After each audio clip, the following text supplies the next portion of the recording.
ये मम्मा की ओम शांति। तो सुनते हैं महाप्रयाण से पूर्व की तैयारी मम्मा ने कैसे की। तो शारीरिक स्वास्थ्य के रूप में बहुत बड़ी परीक्षा है मम्मा के सामने। उनके जीवन में एक बहुत बड़ी परीक्षा उनके शरीरी स्वास्थ्य ने ली। उन्हें जब विकराल रोग ने आ घेरा और उन्हें जब ये मालूम हो गया कि अब उनका ये शरीर अधिक समय नहीं रहने वाला, तब तब भी वे निर्भय और निश्चिंत बनी रही। मनुष्य को सबसे अधिक भय मृत्यु का होता है और सबसे अधिक चिंता सुरक्षा की होती है। परंतु जब इन दोनों के बारे में पता लग गया तो भी न कभी किसी ने उनके चेहरे पर या उनके हाव भाव में चिंता देखी, न कभी लेश मात्र भी भय देखा। उन्होंने अपना जीवन शिव बाबा को अर्पित कर दिया था। उन्हें अटल विश्वास था कि अब जो कुछ भी होगा उसमें उनका कल्याण ही समाया हुआ है। रोग के कारण भी उनकी दिनचर्या में कुछ अंतर नहीं आया। वे प्रातः सभी वत्सों से पहले उठकर योग में स्थित होती थी और वैसे ही नित्य की तरह सेवा में लगी रहती थी। तो मम्मा को बहुत भयंकर बीमारी हो गई थी, जिसकी वजह से उनको इतना पेन होता था कि उनको मॉर्फिन पेन इंजेक्शन पड़ता था। मॉर्फिन सबसे हाईएस्ट पेन किलर इंजेक्शन है, जिसमें असहनीय कैंसर जैसा जो दर्द होता है उसमें मॉर्फिन की इंजेक्शन दी जाती है। तो वो डेली उनको इंजेक्शन लगता था। लेकिन तब भी, इस स्थिति में भी कभी अलबेलापन, आलस्य, बहानेबाजी नहीं कि अब कैसे उठे। तब भी वो 2 बजे उठती थी और 4 बजे तक अमृत वेला करके 4 बजे से फिर बच्चों की देखरेख करती थी। तो ऐसा दृढ़ निश्चय को ही शिव बाबा ने जगदम्बा सरस्वती, दुर्गा माता का, लक्ष्मी का ऐसे थोड़ी मिल गया। तो उन्होंने ऐसा पुरुषार्थ किया, निश्चय निर्भय एकदम से प्रकृति जीत। तो हमारा जितना जितना योग बल बढ़ता है ना, हमारे शरीर से सारा दर्द खत्म हो जाता है। शरीर में बीमारी होगी पर दर्द का एहसास नहीं होगा। ये मेरा खुद का स्वयं का भी प्रैक्टिकल अनुभव है कि जो भी बीमारी आती है, चाहे गर्मी होती है, तो जैसे हमने देखा कई ब्रह्म कुमारी अंटार्कटिका पहुंच गए बिना स्वेटर के, बस एक साड़ी में। क्यों? क्योंकि जब हम योग बल हमारे अंदर होता है तो हमें गर्मी ठंडा ये सब का एहसास नहीं होता। हम बिल्कुल प्रकृति जीत बन जाते हैं, प्रकृति अधीन हो जाती है हमारे। तो उस वक्त ये जब हो, तो ऐसे ही जब हम योग करेंगे तो जितनी भी बड़ी परीक्षाएं जो आने वाली हैं उनसे हम जीत पाएंगे, क्योंकि हमें उन दर्द का एहसास नहीं होगा। आया और चला गया, जो हो रहा है शरीर में हो रहा है, ये पता है हो रहा है, लेकिन दर्द नहीं। तो ये दर्द ना होना कितना बड़ा एक लिफ्ट है, कितना बड़ा एक शक्ति है, जिससे हम एकदम निश्चिंत होकर के अपना पुरुषार्थ कर सकते हैं। अंतिम श्वास तक उन्होंने ईश्वरीय सेवा दी। जिस दिन उनके शरीर और आत्मा का विछोह था, उस दिन भी वे सभी वत्सों से मिली। उनके मातृत्ववत हर एक वत्स को स्नेह और मुस्कान की मौन भाषा में संबोधित किया। वो बोल नहीं सकती थी, लेकिन उनके चेहरे पे बहुत प्यार, बहुत स्नेह, मुस्कुराहट थी। उनके नेत्र मिलन किया और अपने हाथों से हर एक को स्नेह के सूचक सेब और अंगूर प्रसाद अथवा सौगात के रूप में दिए।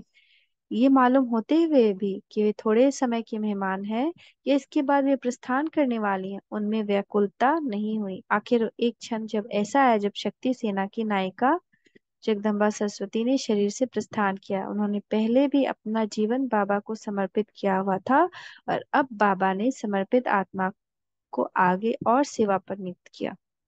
तो पापा ने कहा मम्मा का फिर से इस दुनिया में पदार्पण हो चुका है और चारों तरफ दुर्गा पूजा और ज्यादा धूमधाम से मनाई जाने लगी उसके बाद। तो बाबा ने कहा अब मम्मा सबको, अपने सभी भक्तों की आस पूरी करने धरती पे वापस चली गई हैं, ताकि जिनको भी उनके दर्शन की अभिलाषा है वो उनको उस रूप में दर्शन दे।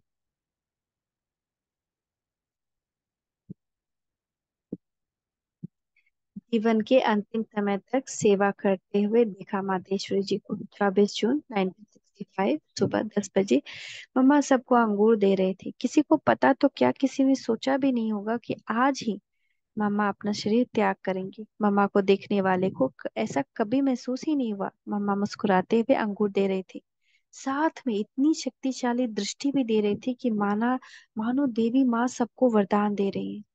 मैंने भी मम्मा से अंगूर और दृष्टि ली। उस दृष्टि में मुझे लाइट का अनुभव हुआ। मैं मम्मा से पहली बार कलकत्ते में मिली थी। उस समय मेरी आयु 27 साल की थी। मम्मा मुरली चला रही थी, मैं उनके सामने बैठी थी। मुरली सुनाते समय मैंने मामा की आंखों को देखा तो अनुभव किया जैसे उनकी आंखों से रोशनी निकलकर मेरे ऊपर पड़ रही थी। मुझे अनुभव हो रहा था कि मम्मा से मुझे बहुत शक्ति मिल रही है, जैसे कोई देवी शक्ति की वर्षा कर रही है। जो भी मम्मा को देखता था वह उनके व्यक्तित्व से बहुत प्रभावित होता था। अनुभव होता था कि या ये कोई देवी है, इनको सदा देखते ही रहे और इनके नजदीक रहे। मम्मा का अंतिम समय और मैं दिल्ली से मधुबन जाने से पहले मम्मा ही मुझे दिल्ली कमला नगर सेंटर पर छोड़कर गए। जब मुझे पता लगा कि मम्मा की तबीयत ज्यादा खराब है, उन्हों उनको मुंबई से आबू लेकर आए हैं, तो मैं उसी समय अकेली आबू चली गई मामा को देखने के लिए। जब मम्मा ने शरीर छोड़ा तो हम 5 कन्याएं थी। बाबा ने हमसे ही चटाई बिछवाई, उस पर मम्मा की बॉडी रखवा कर हमें ही वहां बिठाया था। मम्मा के शरीर को जिस अर्थी में ले जाना था, उस अर्थी को हम 5 कन्याओं ने ही सजाया था, अन्य किसी को हाथ नहीं लगा था। इस प्रकार मम्मा के शरीर के अंतिम क्रिया कर्म भाग में भी भाग लिया था। माँ सरस्वती ने खुद ही खुद को बनाया। मातेश्वरी जी को अंत में कैंसर रोग ने आ घेरा, मगर माँ सरस्वती ने अपने स्वरूप द्वारा प्रत्यक्ष किया कि उनके पास कोई बीमारी है ही नहीं। माँ ने 24 जून 1965 को पुराने शरीर का त्याग किया। मैं 23 जून को मधुबन में ही था। उन दिनों माँ सरस्वती रोग के कारण अपने कमरे से बाहर नहीं निकलते थे। फिर भी बाप दादा के महावाक्य स्पीकर द्वारा कमरे में सुनती थी, और लेट कर नहीं सुनती थी, बैठ कर अलर्ट होकर सुनती थी। बाप दादा ने 23 जून को माँ से कहा कि आपको सभी बच्चों को आम देना है। माँ ने सहर्ष बाबा की आज्ञा को पालन करते हुए बच्चों को स्नेहपूर्ण शक्ति संपन्न दृष्टि देते बड़े आम से बगैर जल्दबाजी किए आम की टोली दी और स्नेह मिलन करते वरदान दिए। माँ उस समय ऐसी स्थिति में थी कि बैठ भी नहीं सकती थी, क्योंकि रोग का पूर्ण रूप से तीव्र आक्रमण था। मगर माँ सरस्वती ने प्रकृति जीत का प्रमाण देते हुए बाबा की आज्ञा का पालन करते हुए अपनी संपूर्णता का साक्षात्कार कराया। मैंने आज तक बहुत कैंसर के मरीजों को देखा है। वे अंत समय असहाय और शक्तिहीन होते हैं और असहनीय दर्दों से ओतप्रोत होते हैं, मगर माँ सरस्वती जी ने ईश्वरीय ज्ञान युग का प्रत्यक्ष प्रमाण देकर इस असाध्य रोग को भी परास्त कर दिया था।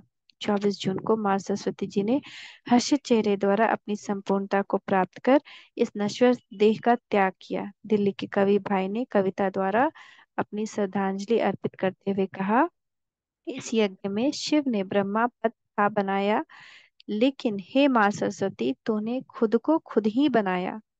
जब यह यज्ञ स्थापन हुआ तो शिव बाबा ने कहा कि इस दादा के तन का आधार ले मैं सतयुगी दैवी दुनिया की स्थापना करता हूँ, यही ब्रह्मा है। लेकिन मामा जगदम्बा सरस्वती ने अपने पुरुषार्थ द्वारा अपने आप को प्रत्यक्ष किया।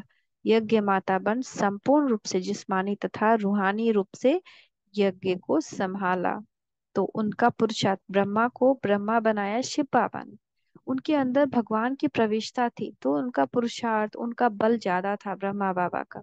लेकिन सरस्वती माँ के अंदर तो ऐसा कुछ नहीं था। उन्होंने खुद सारा पुरुषार्थ किया। उनको डबल इंजन नहीं लगा था, वो सिंगल इंजन हमारे जैसे ही थी।